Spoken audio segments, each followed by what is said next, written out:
राजमाता जिजाऊ क्रांति ज्योति सावित्रीबाई फुले, माँ फातिमा शेख, इनके जयंती के अवसर पर मैं उनको नमन करता हूँ, अभिवादन करता हूँ। मेरे पिता 4 वर्ष पूर्व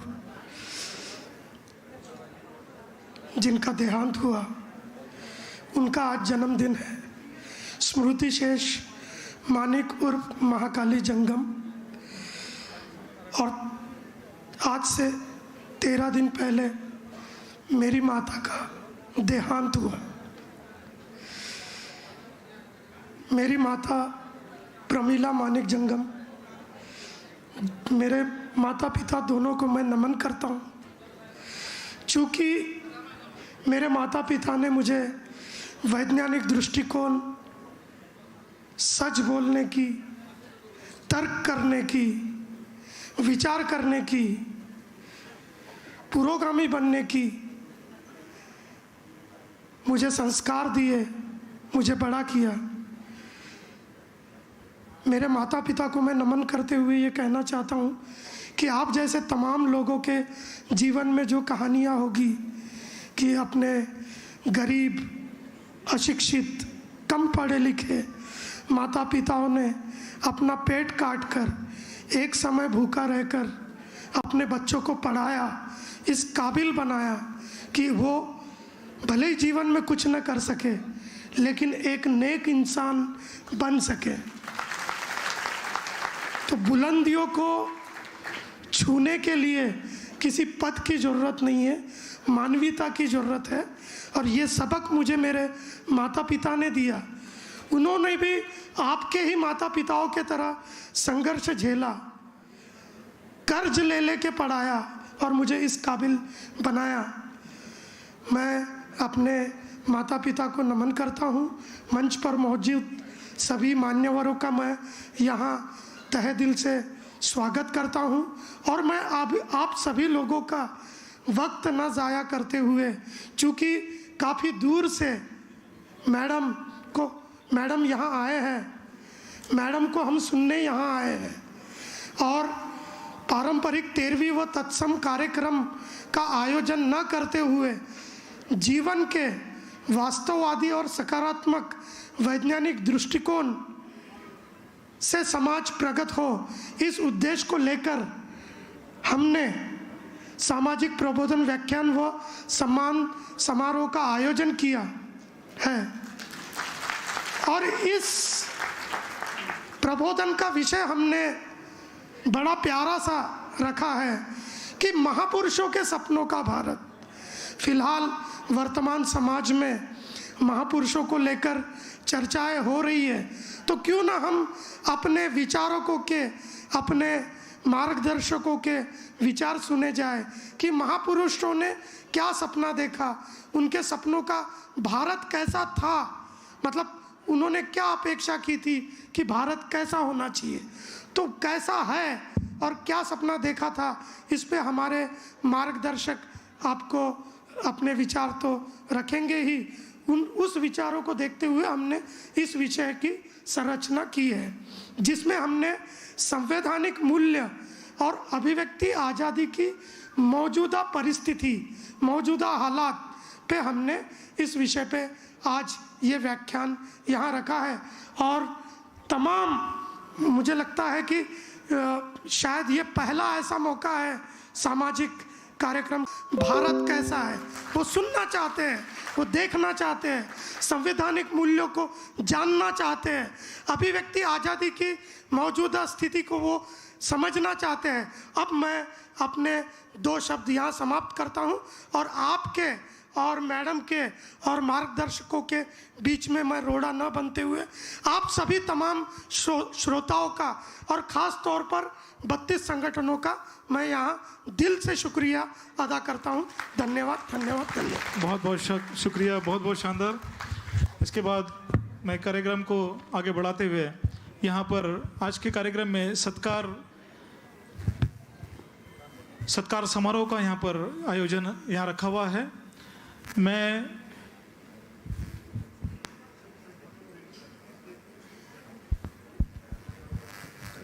यहाँ पर विविध क्षेत्र में काम करने वाले, विविध क्षेत्रों में कार्य करने के माध्यम से चंद्रपुर पत्रकारिता, चंद्रपुर कला, चंद्रपुर साहित्य, चंद्रपुर समाज भूषण, यह चंद्रपुर के कुछ चुने हुए लोगों को, जिनका बहुत शानदार सहभाग था, सहयोग था, कंट्रीब्यूशन था, तो चंद्रपुर पत्रकार भूषण के लिए नामजद हुए हैं हमारे मित्र प्रमोद काकड़े जी। उनका जोरदार तालियों से इस्तकबाल कीजिए।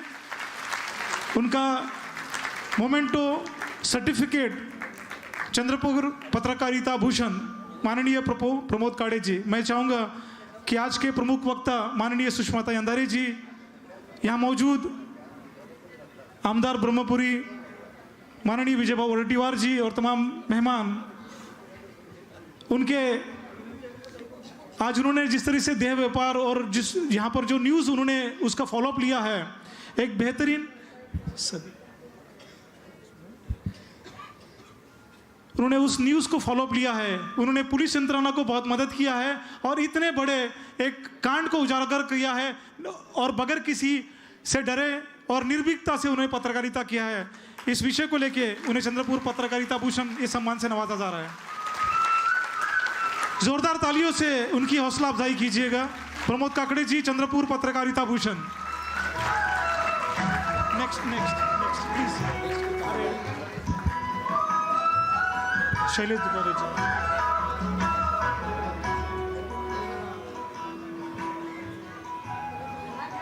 इसके बाद में मैं चंद्रपुर कला भूषण के लिए शैलेश दुपारे जी का नाम यहाँ पर नामजद करता हूँ।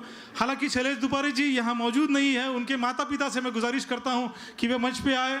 वॉलंटियर से गुजारिश करता हूँ कि ससम्मान उन्हें लेकर आए। साथ ही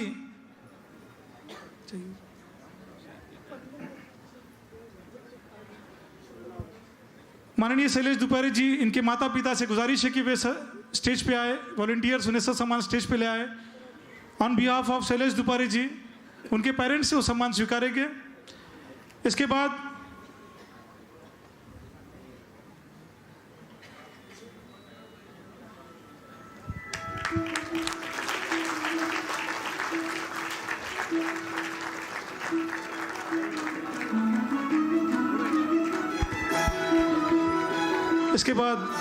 चंद्रपुर साहित्य भूषण के लिए प्राध्यापक डॉक्टर पद्मरेखा धनकर जी।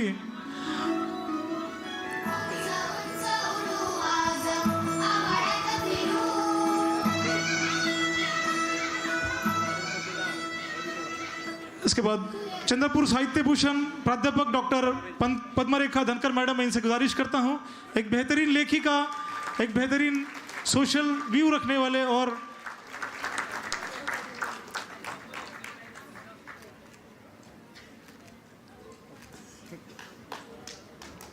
इसके बाद चंद्रपुर समाज भूषण, एक ऐसा कपल जो अपने बहुत ही बिजी शेड्यूल में से हर जगह एक अपने व्याख्यान, हमारे नगीना बाग में भी इनका 3 तारीख को अभी हमारे मोहल्ले में इनका व्याख्यान हुआ है। ऐसे चंद्रपुर की बेहतरीन कपल, सोशल वर्कर, चंद्रपुर समाज भूषण डॉक्टर राकेश गावतुरी जी। और तो वाद सगळ्या महापुरुषांनी केला होता। अदानीचा पैसा आणि मोदीची सत्ता दोघांनी मिळून रजनीशला बाहेर, रवीश कुमारला बाहेरची वाट दाखवली। आता अभिव्यक्ती स्वातंत्र्याचा आपण इथे विषय घेतो, आपण याची सुरुवात ज्या पद्धतीने झाली ते आपण जरा नीट समजून घेतलं पाहिजे। जज लोया मेला कसा मेला त्याचं पुस्तक तुमच्या चंद्रपुरात अनेक लोकांकडे आहे। त्या पुस्तकाचं नाव आहे हू किल्ड जज लोया। आणि मी विनंती करतो सगळ्यांना, हू किल्ड करे, हू किल्ड जज लोया आणि गुजरात फाइल्स, हे 3 पुस्तकं तुम्ही सिरीज सोबत वाचा, मग तुमच्या देशभर काय गेम आहे हे लक्षात येईल। या पद्धतीने हे चित्र जे निर्माण झालं, हे चित्र जर निर्माण झालं असेल तर हे चित्र या देशातल्या महापुरुषांनी कधीच पाहिलं नव्हतं। ख्रिस्ती मोहम्मद मांग ब्राह्मणाशी धरावे पोटाशी बंधुपरी म्हणणाऱ्या महात्मा फुलेच्या पुढ्यात या देशातले मुसलमान दिवसा ढवळ्या मारल्या जात असतील, या देशात संविधान आहे असं मला वाटत नाही। एवढंच नव्हे, एक निलाद्री गोष्ट झाली, निलाद्री। कोणत्याही माणसाच्या मनात जर थोडंसं मन असेल तर त्याला ते मान्य होणार नाही। गुजरात दंगलीमध्ये बिल्किस बानू नावाची बाई, तिच्या घरातले 14 मारले, 14 मारल्यानंतर त्यात तिचं 3.5 वर्षाची पोरगी होती, त्या 14 आरोपींनी ते भीतीवर डोकं आपटू मारली.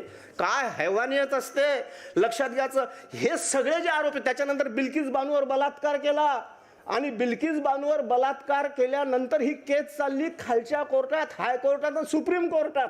तिन्ही कोर्टात गुन्हा सिद्ध झाला होता.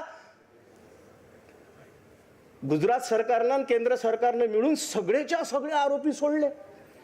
बलात्कार करणार, या देशात 2 गंभीर गुन्हे आहेत, खून आणि बलात्कार. बलात्काराचा आरोपी ज्याच्यावर शिक्कामोर्तब झालं ते खुनी आहेत हे तिन्ही कोर्टात सिद्ध झालं. सरकार निलाज्रेपणे त्यांना बाहेर सोडते, मोकळं सोडते. आणि अति सुसंस्कृत म्हणणारं श्रीमंत असणारं गुजरात मधले लोक त्याचे स्वागत करतात, पेढे खाऊ घालतात. त्यातली एक बाई असं म्हणते की ब्राह्मण हे फार संस्कारी असतात, त्यांचं जेलात वर्तन फार चांगलं होतं. असं ज्या गुजरातमध्ये घडते, त्याच गुजरातमध्ये 157 मतांनी 170 आमदार निवडून जर ते सरकार निवडून येत असेल तर गंभीर वळणावर आपण आहोत याची जरा नोंद घ्या. त्या पद्धतीनं ते सगळेच्या सगळं झाल्यानंतर हे बिल्किस बानूचं प्रकरण बाहेर आल्यानंतर त्याच वेळेस पेगॅसस हे सॉफ्टवेअर वापरून अनेक माणसं जेलात टाकलेत. मी त्याची नावं घेऊन वेळ घालवत नाही, तुम्हाला सगळ्यांना माहीत आहे. ते मिलिंद आनंद तेलतुंबडे पासूनचे सगळे त्यांचे जे होते सहकारी ते सगळे जेलात टाकले, पुरावे घुसवले, भीमा कोरेगावचं प्रकरण वापरलं. आणि लक्षात घ्या, एक नियम आहे, काही काही व्याख्या सोप्या केल्या. पॉलिटिक्स कशाला म्हणतात, मी काल पंजाबराव देशमुखाच्या निमित्तानं बोलताना मला खूप सोपी व्याख्या लक्षात आली. Politics is the problem solving activity, एवढा सोपा अर्थ आहे तिचा. Politics is the problem solving activity. आम्ही राजकारण करता करता काय केलं, politics is the problem creating activity. म्हणजे या 2 टोकावर ते नेलं. आणि याच्यासाठी परवा मी आर्वीला होतो, आर्वीला काँग्रेसचे आमदार अमर काळे स्टेजवर होते, माजी आमदार. हे सगळं करताना एक वक्ता बोलून गेला की काँग्रेसचा पण खूप दोष आहे. ते अस्वस्थ झाले, चालेल ह्याच्यातलं आपण काहीच नाही केलं, काँग्रेसचा काय दोष आहे. ते बसल्या बसल्या अस्वस्थता माझ्या लक्षात आली. मग मी त्यांना सांगितलं, माझ्या भाषणात सांगितलं की तुमचा दोष कोणता. तुमचा म्हणजे तुमचा नाही आहे, तुमच्या आधीची पिढी ज्यानं काँग्रेसमध्ये घालवली. हे सगळे वल्लभभाई पाटलांना माहीत होतं. हे सगळे जर तेव्हा बिडातच ठेचले असते, सापाचं पिल्लू लहान होताना बिडात ठेचलं ना तर प्रॉब्लेमच येत नाही. हे सगळे तुम्ही वाढू दिले, या सगळ्याच्या खाण्यापिण्याची व्यवस्था केली. काँग्रेस सरकार होतं म्हणजे खाण्यापिण्याची व्यवस्थाच केली. तुमच्या सरकारातून त्यांनी आदिवासी त्या वनवासी कल्याण आश्रमापासून सगळ्या संस्था सांगवल्या, सगळं नेटवर्क उभं केलं. आणि आज तुमच्यावर ते नागोय फणे काढून राहिले, सीबीआयचा फणा, ईडीचा फणा. आणि आम्हाला सुधरत नाही कुठं लपाव. कारण अमर काळे स्टेजवर बोलले, अनिल देशमुख हे अमर काळेचे मामा आहेत. आणि माझी बहीण इतकं भेदरलेला आहे म्हणे, माझी बहीण मला फोन करून सांगतो म्हणे अमर जास्त नको बोलत जो, कारण मामा 1.5 वर्ष झाला आमदार आहे. तो काय होईल सांगता येत नाही. इतकं म्हणजे आमदाराची बहीण घाबरून जर माझी आमदार असणाऱ्या भावाला फोन करत असेल तर कितना डर का वातावरण आहे. आणि या डरच्या वातावरण जे निर्माण झालं असेल, हे स्वप्न या देशातल्या महापुरुषांनी पाहिलं नव्हतं. हे स्वप्न जर त्यांचं पूर्ण आपल्याला करायचं असेल त्यांच्या दिशेचं, तर तुम्हाला मला जागृत व्हावं लागणार आहे. माझ्याजवळ फक्त 10 मिनिटं शिल्लक आहे. प्रॉब्लेम मांडून संपत नाही. हे आहे ते सोल्युशन द्यावं लागतं. बिघडलं कुठं बिघडलं, असं का झालं, त्याचं कारण होतं शिक्षण. ज्या अर्थाने आपण वापरायला पाहिजे होतं त्या अर्थाने ते शिक्षण वापरलं नाही. शिक्षण वापरलं नोकऱ्या लागासाठी, नोकऱ्यासाठी पाहिजे होती डिग्री, डिग्रीसाठी होती परीक्षा. आम्ही लिहिले परीक्षेतले प्रश्न आणि परीक्षेतले प्रश्नाचे उत्तर आम्ही लिहिले. त्याच्यामुळे आम्हाला उत्तरच लिहिता येते, प्रश्न विचारताच येत नाही. आणि म्हणून लक्षात घ्या, आता प्रश्न विचारायला आपण लागलो पाहिजे. हे जे शिक्षण होतं ते शिक्षण माणसं वापरतील. महात्मा फुले, गाडगेबाबा, आंबेडकर हे तीनच घ्या. त्याची सरासरी इतकी उत्तम निघते. एक हाय क्लास शिकला होता, एक मध्यम शिकला होता, एक प्युअर निरक्षर होता. या माणसांनी हे शिक्षण ज्या अर्थाने म्हटलं होतं, त्यांना असं वाटलं होतं या शिक्षणाचा वापर करून माणसं धर्माचं जे ओझं आहे त्याच्या डोक्यावर हे ओझं उतरवतील. यातलं जेवढं मानवी आहे ते घेतील आणि जे अनावश्यक आहे मानवी जातीसाठी समूहासाठी ते टाकतील. हे आम्ही करू शकलो नाही. कारण शिकलेला माणूसच आजकाल कसा वागते तुम्ही पदोपदी पाहता. मी त्याच्या खोलात जात नाही. दुसरा मुद्दा असा होता, सगळ्या महापुरुषांचे आम्ही फोटो शिल्लक ठेवले. आणि मी तुम्हाला एक प्रयोग सांगतो. मी बोलतो त्याला मला पुरावा द्यावा लागते, कारण मी वैज्ञानिक क्षेत्रात काम करणारा माणूस आहे. मला पुरावा द्यावाच लागतो. सगळ्या जणांनी जर मी म्हणतो ते पटवून घ्यायचं असेल तर एक दिवस महाराष्ट्रातले सगळे पुतळे जमा करा आणि चंद्रपूरच्या मैदानात जमा करा. सगळे महाराष्ट्रातले पुतळे जमा केल्यानंतर पुतळे मोजा.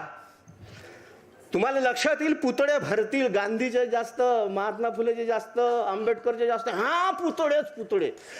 आणि तुम्हाला कोपऱ्या कापऱ्यात दबून एखादा हेडगेवारचा पुतळा सापडल, गोळवलकरचा पुतळा सापडल. अरे त्याचे पुतळेच सापडत नाही. ते दिल्ली, गल्लीपासून दिल्लीपर्यंत पकड निर्माण करतात. आणि आम्ही साला पुतळ्याचा एवढं वातावरण तयार केलं. आमचा माणूस सरपंच होईल की नाही, झाला तर 5 वर्ष टिकल का नाही गॅरंटी नाही. हे जर वातावरण निर्माण झालं तर चूक आपली आहे. आपण नागरिक म्हणून चुकलेलो आहोत. आपण या महापुरुषांचे वारसदार म्हणून चुकलो. कारण महापुरुष आम्ही जिवंत ठेवलं फक्त जयंती आणि पुण्यतिथीपर्यंत. आम्हाला असं वाटतं बस बाबासाहेब 14 एप्रिल, 6 डिसेंबर जयंती आणि पुण्यतिथी आणि बॅग आणि मिरवणूक आणि धूम नाचते. ज्याला नाचता येते थोडी नाचते, ज्याला नाचता येत नाही दुसऱ्याच्या पायात पाय टाकून पाडते, थोडी नाचते. काही शुद्धीत नाचते, काही जण शुद्धीत नाचणं पिऊन नाचते. आणि काय जयंती केली, घरी जाऊन झोपते, पुढच्या 12 नंतरच फोटो काढते. मग तो फोटो हार टाकते. लक्षात घ्या, याच्यात पुतळे जिवंत राहिले, फोटो जिवंत राहिले आणि माणसांचे विचार संपले. म्हणून हा विचारांचा यज्ञ तुम्हाला पेटावा लागणार आहे. सुतोवाद सगळ्यांनी दिला होता. बाबासाहेबांनी स्पष्ट सूचना दिल्या होत्या की प्रत्येक माणसाला समान प्रतिष्ठेचे मूल्य अर्पित करणारी आमचं संविधान म्हणजे राज्यघटना आणि प्रत्येक माणसाला जन्मानुसार विषमता शिकवणारी धर्मग्रंथ. ह्या 2 परस्पर बाबी एका देशात एकत्र नांदू शकत नाही. कोणीतरी एकमेकाला हुसकावतील. आणि बाबासाहेबाला आशावाद असा होता. काय काय परिस्थिती होती लक्षात घ्या. 1951ला पहिलं इलेक्शन झालं. पंडित जवाहरलाल नेहरू पंतप्रधान होते. 1947ला 15 ऑगस्ट 1947ला देश स्वतंत्र झाला. आणि 28 ऑगस्टला पंतप्रधान नेहरू डॉक्टर राजेंद्र प्रसादांना पत्र पाठवतात. पत्र पाठवून सांगतात की आपल्याला इलेक्शन घ्यायचं आहे. इलेक्शन घ्यायसाठी 3 माणसं, डॉक्टर बाबासाहेब आंबेडकर, पंडित जवाहरलाल नेहरू, BN राव नावाचे एक सेक्रेटरीत मध्ये, डॉक्टर राजेंद्र प्रसाद. संविधान अंमलात यायचं होतं, संविधान निर्माणच झालं नव्हतं. ह्या देशाचा इतिहास असा आहे की बाबासाहेबांमुळे पहिल्यांदा या देशातले माणसं मतदार झाले आणि त्याच्यानंतर नागरिक झाले. 200 वर्ष बायांना मतदानाचा अधिकार ज्या देशामध्ये नव्हता त्या देशातल्या बायांना एका लेखणीच्या फटकारात मतदानाचा अधिकार निघाला. एका माणसाच्या मताला एकच मूल्य. आज अंबानीच्या एका मताला जर 10 लाख किंमत असती, 10 लाख मूल्यांची किंमत असती तर काय हाल झाली असती. बाबासाहेबांना खाली उतरवले. एका झटक्यात सगळ्यांना एक मत आणि एकच किंमत. आणि आम्ही इतके हलकट निघालो का 100 ग्रॅम दारूसाठी 500 रुपयासाठी मत विकतो. जोपर्यंत 100 ग्रॅम दारूसाठी आणि 500 रुपये घेणारे मत देणारे मतदार आहेत तोपर्यंत हरामखोऱ्या करून पैसे कमावणारे राजकारणी आहेत. त्याचं कारण आहे हे प्रॉडक्ट आहे. तुम्ही पैसे घेतले तर त्याला माहित आहे याच्यासाठी काही केलं तर काही न्यायला पैसे द्यायला लागते. मग तो 5 वर्ष पैसेच जमा करते. तो हलकटपणा जर त्यांच्यामध्ये आणला असेल तर त्याला आपण मतदार म्हणून जबाबदार आहोत. आपण सुधारलो पाहिजे. शेवटचा मुद्दा या ठिकाणी सांगतो, याचा सुतोवाच लक्षात घ्या काय चुकलं. बाबासाहेबांनी ॲनिहिलेशन ऑफ कास्ट नावाचं पुस्तक लिहिलं. काय चुकलं काय आपलं. त्या पुस्तकामध्ये राज्यक्रांत्या कशा येतात, त्या कशा टिकतात, जनमानस कसं निर्माण होतं त्याचं सुंदर विश्लेषण केलं. बाबासाहेब असं म्हणतात, ज्या देशामध्ये राज्यक्रांत्या निर्माण झाल्या त्या आपोआप नाही झाल्या. त्या देशातल्या माणसांनी त्या देशातल्या लोकांचं सामाजिक प्रबोधन केलं. सामाजिक प्रबोधन याचा अर्थ होते की माझं घर माझं वावर करता करता शनिवाऱ्या रविवाऱ्या सुट्टीच्या दिवशी कोणता तरी विचार सांगणाऱ्या चळवळीत स्वतःला गुंतून घेणे, योगदान देणे. तसं नसून होत तर 500 रुपये वर्गणी देणे. कार्यक्रम घेणारा माणूस 500 रुपये वर्गणी मागायला गेला ना तर त्याला 3 चक्र मारा लागते. शेवटी मग त्याची बायको 100 रुपये काढून देते. इतकं विचित्र वातावरण आपल्या इथं आहे. बाबासाहेबांनी ते सांगितलं होतं हे प्रबोधन करावं लागते. ते प्रबोधन असं होतं की मार्टिन ल्युथर किंग युरोपियन राज्यक्रांत्या का निर्माण झाल्यात आणि टिकल्यात. मार्टिन ल्युथर किंग हा प्रोटेस्टंट पंथ स्थापन केला. कॅथोलिक धर्माच्या कॅथोलिक पंथातून बाहेर आला. त्यानं सामाजिक प्रबोधन केलं. त्याच्या आधारावर युरोपियन राज्यक्रांत्या निर्माण झाल्यात. मोहम्मद पैगंबराच्या सामाजिक प्रबोधनावर मुस्लिम राज्यक्रांत्या निर्माण झाल्या आणि त्या टिकल्यात. गुरु नानकाच्या सामाजिक प्रबोधनावर शिखांचं राज्य निर्माण झालं आणि ते टिकलं.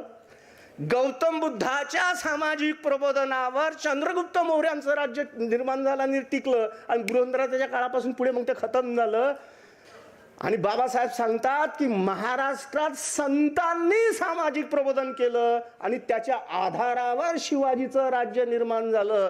आणि अत्यंत आधुनिक जीवन पद्धती, दोष सगळ्याच जीवन पद्धतीमध्ये आहे. अत्यंत आधुनिक आणि सुंदर माणसाला केंद्रस्थानी ठेवून जी लोकशाही निर्माण केली, बाबासाहेबांनी जी लोकशाही आपल्या हातात दिली, ती लोकशाही टिकण्यासाठी जो सामाजिक प्रबोधन होऊन हा समाज एक जिन्शी व्हायला पाहिजे होता, तो आपण करू शकलो नाही. आपण इलेक्शन आलं रे आलं का कोणत्या झेंड्याचा माणूस आहे, कोणत्या जातीचा माणूस आहे, बरं तेली आहेत आहे, हो ना तेली आहे ना, काय तेलीला भरता आलं होतं, आमचाच होय म्हणे मोदी. मी चंद्रपुरात होतो तेव्हा, जिल्ह्यात होतो, ज्याले त्याला आतून करण लागला होता. बरं ओबीसी होय माहीत झालं होतं, त्यातल्या त्यात आमचा तेली होय एवढं भरता आलं होतं. आता तुमचा ओबीसी माणूस ओबीसीची जनगणना करत नाही, त्याला प्रश्न विचारा ना. जातीचा असून काय कामाचं आहे. त्याच्यानंतर लक्षात ठेवा, त्याच्यानंतर आमच्या इथं नेत्याच्या खालची दुसरी फळी आहे. जमलं तिकीट तर भेटलं, नाही भेटलं ना तर मग तो मांडवल्या करते, ह्या इथून एवढा पट्टा भाऊ आपलाच आहे म्हणते. हा हे सगळं आपलंच आहे, पण त्याची सोय करायला लागते. मग तो काही 10 लाख रुपये घेऊन बसते. हे चादळले धंदे, याला विदर्भात चादळले म्हणतात. हे चादळले धंदे जनता म्हणून आपण जोपर्यंत थांबू शकत नाही तोपर्यंत हे चित्र बदलणार नाही, महापुरुषांचे स्वप्न साकार होणार नाही. आणि हे करण्यासाठी फक्त एकच करा. तुम्ही शाबूत राहिले पाहिजे ना. तुम्हाला जर रोगानं पछडला आणि करोनात नंबर लागला असता आपण आलो असतो का इथं. मग तुम्ही चांगले राहासाठी फक्त एकच करा, तुम्ही फक्त हसत राहा. तुम्ही फक्त हसत राहा. त्याचं कारण आहे ऑटो इम्युन सिस्टीम स्ट्रॉंग असते, रोगजंतूला शिरूत देत नाही, मारून टाकते. कसं होईल. तुम्ही फक्त हसत राहा, जास्त काही मागत नाही. जगण्यासाठी तेवढंच हवं, आणखी काही लागत नाही. आपण जिवंत राहिले तर स्वप्न साकार करू, एवढीच अपेक्षा व्यक्त करतो. थांबतो. धन्यवाद.